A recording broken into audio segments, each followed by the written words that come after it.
Usain bolt বর্তমান সময় দ্রুত মানবনায় পরিচিত এই মানুষটার বর্তমান অবস্থা কি আপনারা জানেন?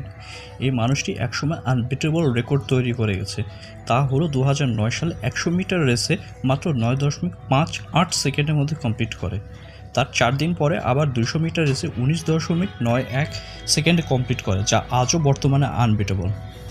তার ব্যাপারে একটি তথ্য জানার পর তার উপর আপনার আরও শ্রদ্ধা বেড়ে যাবে। তিনি যখন রেকর্ডগুলো বানায়, তার স্কোলিওসিস নামে একটি রোগে আক্রান্ত ছিল। এটি এমন একটি রোগ যার মাধ্যমে নর্মাল গ্রোথ হওয়ার সাথে সাথে আমাদের স্পাইনালটাও কার্ভড হয়ে যায়। তিনি এগুলো রেগুলার থেরাপি এবং এক্সারসাইজের মাধ্যমে কিওর করতে পারে। এখন বর্তমানে তিনি রিটায়ার্ডে গেছে। রিটায়ার্ডে যাওয়ার পর তার এক্সারসাইজ থেকে ব্যাহত হওয়ার কারণে তার বডিতে বিভিন্ন ইস্যু দেখা গেছে।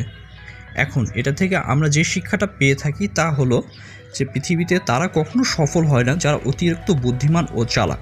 তারা কখনো সফল হয় না যারা অতিরিক্ত পরিশ্রম করে। তারা শুধুমাত্র সফল হয় যারা ধারাবাহিকভাবে কাজ করে যায়। একটা জিনিস সবসময় মনে রাখবা, নদীর স্রোত পাথর ভেঙে নিজের রাস্তা তৈরি করে নেয়। তাহলে যদি ধারাবাহিকভাবে কাজ করে যাওয়া যায় এবং নিজের ভুল থেকে শিক্ষা নেওয়া যায়, তাহলে আপনিও জীবনে এমন কিছু অর্জন করতে পারবেন যা আপনি কখনো ভেবে দেখেননি।